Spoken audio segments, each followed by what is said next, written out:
Fellas, today we're going to be ranking UFC pay-per-view promotion types. Now, basically, this is just going to be the UFC tend to bring out a lot of promotion on fight week for a pay-per-view. Different types, things like press conferences, weigh-ins, all that sort of stuff. We're just going to be ranking the pay-per-view promotion types based on how hype they actually get me for the event, how interesting they are, and how good of a promotion they actually are. A couple of things I want to clarify. For example, for weigh-ins, I'm not going to be including the actual weigh-in. I'll include ceremonial weigh-ins, but I'm not including the actual weigh-ins where the fighters weigh in drained, because it's not really promotion. I mean, they have to do it. And I'm not going to be including the whole 3-fight marathon series because it's just a fight. Like, I get it's promotion, but it's nothing new, is what I'm saying. But we're going to be ranking the promotion types. Let me know if I missed any key ones out, or if you agree, and let me know your list down below. Going in there with the first one at number 6, for me it's Media Day. I'm not a massive fan of Media Day. I'm not against it. They also have the open workout, but the open workout's a bit boring. It's just fighters hitting pads and rolling around. If I wanted to see a fighter not fight and hit pads, I'd go on the Paulo Costa Instagram, but I'm going to go Media Day. It's mainly just yapping. It's the same questions over again. How do you feel? Your opponent said this. What do you feel about it? It's just a bit boring. Nothing really interesting comes from this. I guess sometimes we can kind of get clarification on things. So if a fighter's been rumoured to be injured, or if there's a rumour going around, a fighter can, speak about it publicly. But for me, I just see it as a press conference, but without Dana White, without the opponents, and without the crowd. So it's literally just a fighter answering questions. It's a Q&A. It's just one big interview, to be honest with you. I'm never a big fan of Media Day. Like I said, you can pick up some information and questions can get answered, so I guess in that sense it can be useful. But for me, I never look forward to Media Day. I don't really watch it. It's very rare that a Media Day is ever interesting as well. I understand it's a necessity, but yeah, Media Day is going to go number 6 for me. It's mainly just yap.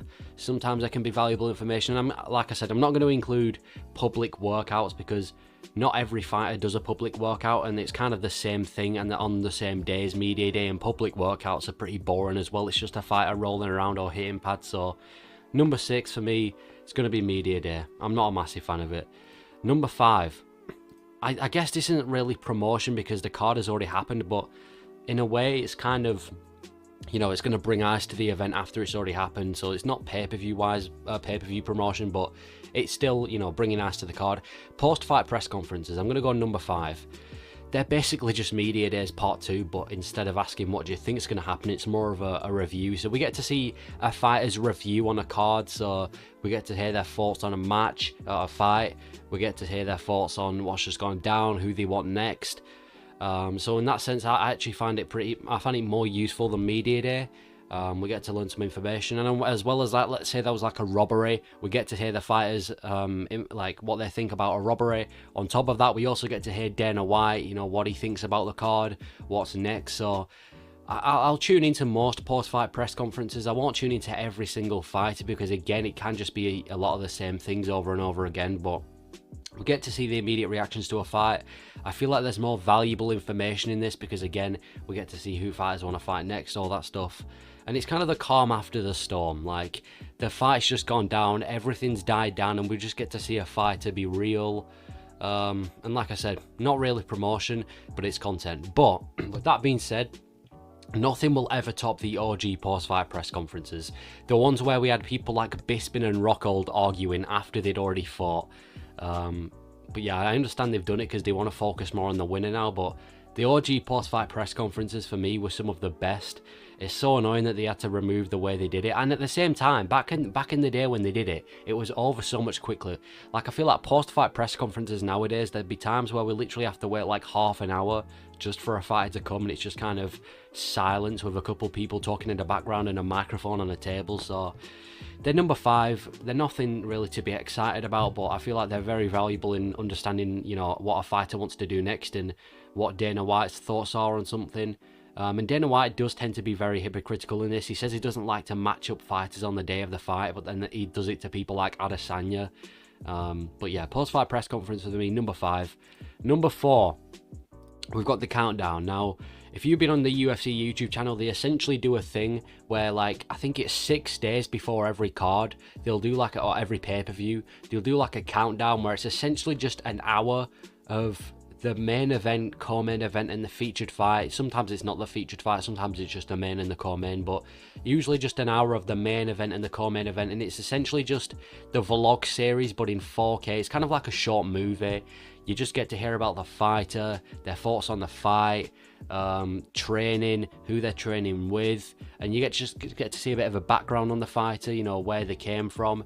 So it's kind of just like a short movie on a pay-per-view, and I kind of like them. I feel like they put a lot of effort into this.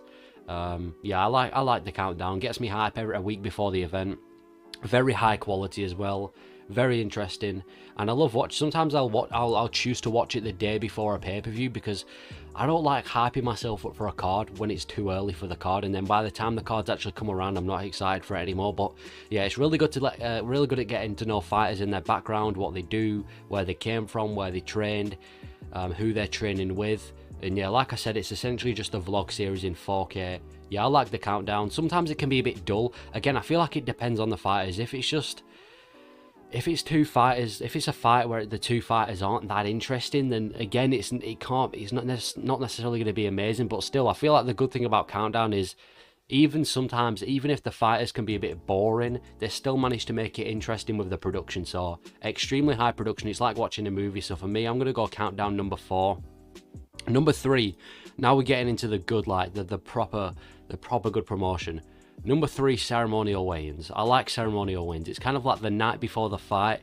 It's kind of like the calm before, not even the calm before the storm, because ceremonial weigh-ins aren't even that calm. I like ceremonial weigh-ins. It signifies that the card is like a day away. It's the final time the fighters will face off before they fight. It's the final time the fighters will speak on a mic before their fight. Actually, no, that's not true, because we've always got Meg and Olivia always interviewing fighters, but it's usually the last time they speak to the crowd. And it's the last time we get to see the crowd before the actual pay-per-view. So I really like ceremonial weigh-ins.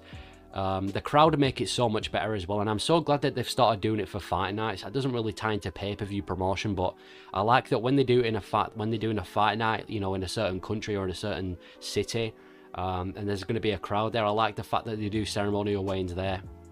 But yeah, it's really hype with the crowd. The fighters can face off for the last time, and I feel like these are the best face-offs. Like the press conference face-offs can be alright, but the ceremonial weigh-in face-offs to me are the best. You get to see them right before, you know, they're hydrated back up. They're not really on a weight cut anymore, so they're all in the best, I guess, best position. Even people like Paul Craig, who covers his face in Scottish, the Scottish flag face paint. I feel like ceremonial weigh-ins for me. Again, so you can get some insane face-offs, insane clips. And again, if a fighter misses weight, they're going to be publicly shamed. Like if a fighter's missed weight by, let's say, like 4 pounds, even sometimes on rare occasions, like Hamza who missed it by 8 pounds, they're going to get shamed at the ceremonial weigh-in for that. It's just a better version of the weigh-in, and I'm glad they've started doing it for fight nights. But yeah, ceremonial weigh-in for me, I'm going to put it at number 3, kind of the hype before the card. Last time you'll see him before the card. Number 2, I'm going to go with press conferences. Now the reason it's at number 2 and not number 1 is because it's very reliant on fighters. You can sometimes have a press conference and it can be the most dull thing ever because the fighters are boring. UFC 294, we just had a press conference for that. It was somewhat interesting, it weren't boring, but then sometimes we can get cards like UFC 290 or UFC 289, and it can just be the most boring press conference ever. And on top of that, I feel like the media are to blame for this. It really depends on the media, because I think it was UFC 292.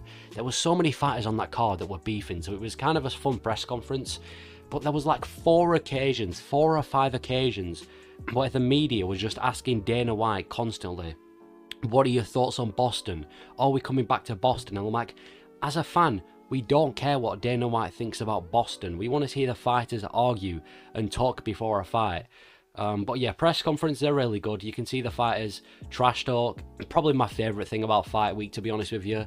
There can be so many clippable moments. We can have Sean Strickland 10-7 in Israel Adesanya before the fight. The crowd can make it better as well.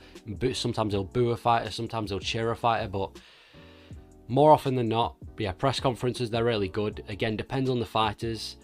And I like the fact that Dana White has to publicly answer questions as well. So let's say a fighter or Dana White has kind of been avoiding a question on like media day. They have to answer the question pretty quickly in front of everyone online and everyone in the crowd. And they can't really run away from the question. So I feel like I'm glad that they put on pressure. We get to see questions answered to the public. And like I said, if you get some good fighters on a press conference, like, I don't know, Tony Ferguson, or whoever's good at trash talking, and Colby Covington, for example, even, I know this sounds like a casual, but McGregor even, you can get some amazing press conference. So press conference for me, number 2. And number 1 for me is the vlog series. I feel like this is the number 1 best promotion for the week. It just gets you hyped for the fight week. Like, there'll be times where I'll literally forget that it's fight week, and then I'll just check on my YouTube recommendations, and then by the UFC they've done vlog series episode 1. It'll kind of just remind you and get you into the zone of fight week. So for me, vlog series is number 1. And the fact is, they're a lot longer than I thought. It's got a total of usually an hour, sometimes even over an hour. And the reason I picked this over things like Countdown is because, first of all, I feel like it's much more raw footage. Obviously the Countdown, it's more of a movie, it's more of a massive trailer, whereas I feel like vlog series is more raw footage. We get to see like behind the scenes as well. There can be some amazing moments in vlog series as well, like when Bobby Green was waiting with a mask on for Tony Ferguson, or when Cyril Gane was getting toasted by John Jones for playing FIFA. So I feel like the vlog series can have gems in it. And yeah, it's basically just a big behind the scenes.